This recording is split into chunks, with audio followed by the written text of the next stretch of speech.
Date rape drug জলে বা কোনো পানীয়তে নিমেষে মিশে যায় আর একবার শরীরে গেলেই কয়েক ঘন্টার জন্য বেহুশ। স্থানকাল পাত্র জ্ঞানই থাকে না। বহু ধর্ষণ কাণ্ডেই এ জাতীয় মাদককে হাতিয়ার করে অপরাধীরা। এমনই মাদক ব্যবহারের অভিযোগ উঠছে মুকুন্দপুরেও। মুকুন্দপুরের অভিযোগকারী তরুণী পুলিশকে জানিয়েছেন, সোমবার সন্ধে তার পানীয়র সঙ্গে মাদক মেশানো হয়। এরপরই বেহুশ হয়ে পড়েন তিনি। তারপরই শুরু হয় নির্যাতন। তবে এটাই প্রথম নয়, বহু ধর্ষণ কাণ্ডে এমন অভিযোগ ওঠে। এই ধরনের ড্রাগকে বলা হয় ডেট রেপ ড্রাগ। এই মাদক শুধুমাত্র শক্তিশালী তাই নয়, মারাত্মকের প্রভাব। শরীরে প্রবেশ করা মাত্রই কাজ শুরু করে দেয় এই সমস্ত ড্রাগ। মদ বা অন্য মাদকের সঙ্গে মেশালে বাড়ে তীব্রতা। মদে মেশানো ড্রাগের প্রভাবে মৃত্যুও হতে পারে। সাধারণত 3 ধরনের ডেট রেপ ড্রাগ ব্যবহার করা হয়। এগুলি হলো রোহিপনল, GHB এবং কেটামাইন।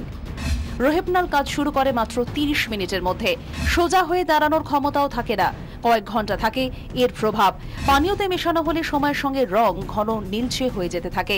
তবে কোলা জাতীয় পানীয়তে মেশালে সেই রং বদল বোঝা যায় না।